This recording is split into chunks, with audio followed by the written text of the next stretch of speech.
You spent 15 minutes just reading the stuff that's on this and seeing the videos with your own eyes. There's nobody's opinion. Just see what is happening in the Middle East. And then buy this book. And make sure you know what the truth is. Your eyes will be open and they will not close again. They won't close again on this issue. But arm yourself with the information. I want to finish out, I want to talk a little bit about a religious war, and then I want to show, because the name of the book is Deception. What I was fascinated in looking through is where the leaders will say one thing to Western media, and an hour later say something completely different. And it's all on tape. It's all on tape. It's there. One of those is a lie. It is truly a deception. We'll go there next.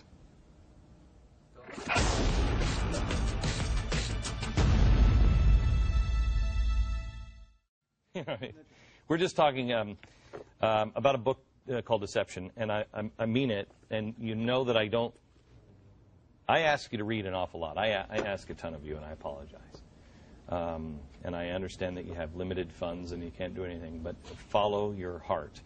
If this is something that is important to you, or if you happen to be a talk show host on radio or anyone connected to one, get this book from palwatch.org.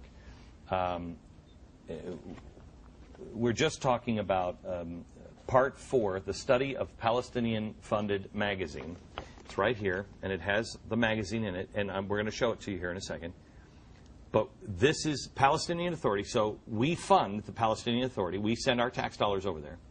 And I have to tell you, if I had a single penny going to somebody who did what we're going to show you, did this, I don't care how much good, I don't care if you were holding and cuddling babies the other 23 hours and 30 minutes. I don't care what you're doing. You do this, not a dime to you. And yet we continue to fund them. When did this come out? What we did is we studied this children's magazine for about a year.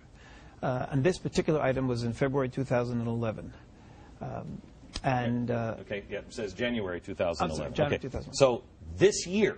Yes. This year. Yes. While the world is clamoring for peace, the administration is saying, no, they're all great and everything's going to be great and this is a beautiful Arab Spring. This is what they print in their magazine, right? Correct. Okay. Tell me what it is, and then we'll go over it. Well, the first thing that has to be said about this magazine, you sort of hinted at, in general, it's a wonderful and positive magazine. It tells children to study hard. It tells them to do their homework. It tells them to study science. And it tells them to be good to their neighbors. And it includes everyone else, Christians, Druze, but it doesn't include Jews. When it comes to messages about Jews in Israel, they're always negative. And that's a tragedy. Now, one of these messages that you're referring to now, this magazine, in addition to having the messages that are done by the editors, children can submit. A 10th grade girl submitted an essay that she wrote that they accepted for publication. In it she writes that she had a dream, and in her dream she met 4 historical figures. Now, these historical figures, all of them are presented as positive figures. 3 of them are heroic Muslims, one of them Nobel Prize winner, one of them mathematician, one of them Saladin who conquered Jerusalem. The 4th heroic role model for children is Adolf Hitler. Okay, now let's go. I turned to the next door where Hitler awaited me, she said. How old's this girl who wrote this? A 10th grader, probably. 10th grader. I said, you're the one who killed the Jews. Hitler said, yes, I killed them. So you would know that they are a nation which spreads destruction all over the world. And what I ask of you is to be resilient and patient concerning the suffering that Palestine is experiencing at their hands. I said to Hitler, thanks for the advice. Yeah. Glorification of Hitler. Yeah. So it's horrific on 2 levels. What was it about the education that this girl was receiving her entire life that she's concluded that Hitler is a hero? And I think the tragedy is that everything that you were describing, that we were talking about now, the demonization, and another issue that we haven't talked yet about, which is the glorification of terrorists, has made. Do we have any of the Sure. pieces of the glorification? We don't. Yep. Well, just talk about it a little bit, because They're naming everything after terrorists. That's right. They're naming squares and everything. They're naming, I'll give you one example. Okay. Dalal Mughrabi. Dalal Mughrabi is a female terrorist. 1978, hijacked an Israeli bus, civilian bus. 37 civilians were killed. One American named Gail Rubin. The rest Israelis were all killed. And Dalal Mughrabi, because she was involved in what was the most lethal terrorist attack in Israel's history, has become an incredible Palestinian hero and role model through the Palestinian Authority structure. So, for example, there are 2 schools for girls named for Dalal Mughrabi. There's a square in Ramallah named for Dalal Mughrabi. This past summer, there were 2 summer camps that had divisions named for her. One of them was sponsored by Salam Fayyad, the Prime Minister of the Palestinian Authority, sponsored this camp with a branch named for Dalal Mughrabi. There were soccer tournaments named for Dalal Mughrabi. In fact, the Fatah, which is seen as the moderate, named their sorority organization. For all universities, the sorority sisters are all in an organization called Sisters of Dalal.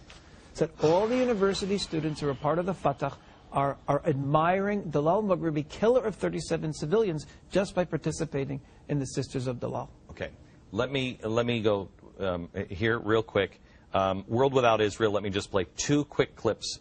World Without Israel. These are both from, one's a children's show, and then one is a quiz show. Watch. Play them back to back, please. فرحان؟ أرجوني وين رحتوا على خط فلسطين؟ رحنا على بحيرة طبرية والبحر المية ويافا وحيفا وأريحة وجنين ونابلس. يعني أنتوا زايرين كثير أماكن مختلفة بفلسطين وهذا إشي كثير منيح. كثير حلو إنه نزور دائما أماكن جديدة بدولتنا. عدد الدول التي تحد لبنان. دولتان سوريا وفلسطين. طبعا هي دولتان سوريا وفلسطين. هل أنت جارتنا يعني؟ مش معقول ما نكون عارفين. Okay, Israel's gone. They first say visit all the places you visited in Palestine. Those are in Israel. That's right. Those are in Jaffa and Haifa are in Israel. The Sea of Galilee is in Israel. And it's called our state, Palestine, Dalatna Palestine, our state. It's not even a geographic area, as if a state of Palestine already exists, and it includes all of Israel, and that you saw very, very young children. It's absolutely crazy what's going on. Yeah. And this is official TV, controlled and owned. Okay. Give me Abbas Zaki on deception. Go ahead. Yes. To explain this one first. Okay, now this is critical. Abbas Zaki... Wait. Go ahead. The person you're going to hear speaking is a very senior person in the Palestinian Authority. He's close to Mahmoud Abbas, the chairman. And in this clip, he was interviewed a few months ago on Al Jazeera. And basically what he said was, everyone knows if Israel goes back to the 67 borders, that's the end of its existence. Israel will not be able to survive. So we say we want Israel to go back to those borders, but everybody knows that's the end of Israel. And then he adds at the end, you can say this to yourself. You can't say it out loud, meaning deceive the world. Here it is, deception. Watch this. التسوية قائمة على أساس حدود 4 جيران. وبالتالي لما بتكون التسوية على حدود 4 جيران الرئيس بيفهم واحنا بنفهم والكل بيعرف انه لا يمكن تحقيق الفكرة الملهمة او الهدف الكبير دفعة واحدة. إسرائيل إذا انسحبت من القدس، إسرائيل إذا خلعت المستوطنات 650 ألف مستوطن، إسرائيل إذا زاحت الجدار، إيش إسرائيل بيكون؟ إسرائيل بتنتهي. فأنا رأيي إذا جيت تقول بدي أخلعها من الوجود، يا عيني يا عيني وضع صعب، مش سياسة هاي ومتحكيش للعالم، احكيها بينك وبين نفسك كده. This is how arrogant they are. They know that the Western media will not pay any attention. This is exactly, I know I said this about this time last night. Have you read In the Garden of Beasts? Have you read that? No, I haven't. It was a New York Times bestseller. Came out. Could we get, what's his name, Eric Larson? Can we get him on the show? See if we can get him on the show.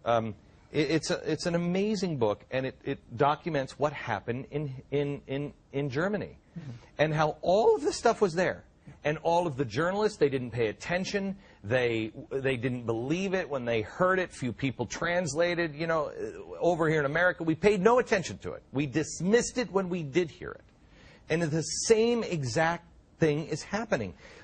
Is it lazy journalists in the West that are not going to Palwatch, not seeing that clip, not translating. How is somebody that senior saying that and the world not reporting it? Yeah, it is striking, but I want to tell you a fascinating quote by Chief Justice Jackson of the Nuremberg trials. This is an American judge who was the Chief Justice at the Nuremberg trials. And in his introduction to the final reports of the Nuremberg trials, he wrote, when Hitler stated his claims, I'm paraphrasing, but I'm getting it almost precise. When Hitler stated his goals for the war, he said them so openly that no one took him seriously. It's just because it was said so openly. Hitler kept saying he wanted to destroy the Jews, he wanted to conquer the... No one took him seriously, and that's the great tragedy that's repeating today. I think if intelligence services were finding that the Palestinians were planning to destroy Israel through this deception, it would have, maybe moved the Western world.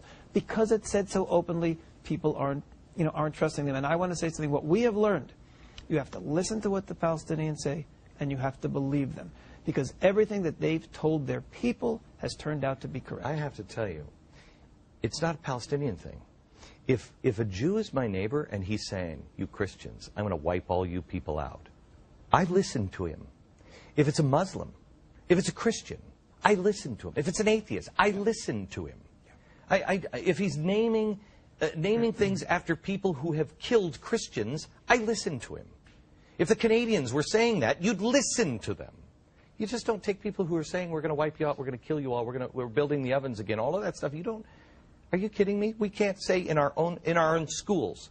We can't bring a little plastic G.I. Joe gun into the classroom. We just had a kid expelled in class because he said some black anchorman looked like Barack Obama, and somebody took offense to it, and so we had to teach him a lesson. But this stuff can be said, and nobody pays attention to it. It's insane. You know what it is? When I went to the Holocaust Museum in Washington, D.C., the most disturbing room, and when I was there, the doors, they had a bomb alert. And have you ever been there during the bomb alert? No, I haven't. It's frightening, especially if you're in the room that I was in with the gas chambers. Oh, my. Gas chambers and the doors. When there's a bomb alert, that building seals itself off. Okay? Fire doors. And the doors, the alarms go off, and it says, remain where you are. Now, I'm in the room where the gas chamber doors are. And this giant fire door is closing. And you want to talk about, I said when I left, I said, you should do that every time. Anybody goes in that room, when you get it full, you just close that door. Because you're all of a sudden, you're like, oh, dear God. And you have that fear. And that door closed on us. That's how I experienced the Holocaust Museum in Washington, D.C. You'll never, ever forget it that way. More disturbing than that experience was standing on the first floor, where up on the wall were all the American newspapers. And it's printed all there. Everything Hitler said. On the front page, sometimes on, the front page of the B section. It's all there, saying, I'm going to round them all up, I'm going to kill them, take them, somebody take them, because I'm going to kill them all. And to realize all the exit ramps were there. Nobody wanted to believe it. We can't make the mistake again. The name of the book is Deception. It's not in bookstores. You'll find it at Palwatch. If you are somebody who is interested in Israel, no. If you are someone who is interested in humanity, go to palwatch.org and order this book. When will it be? It'll be available shortly. Okay. And just read the website and stay abreast on what is happening on a daily basis. The world is spiraling out of control, and it is speeding up. Thank you for your work. Thank you very much. You bet.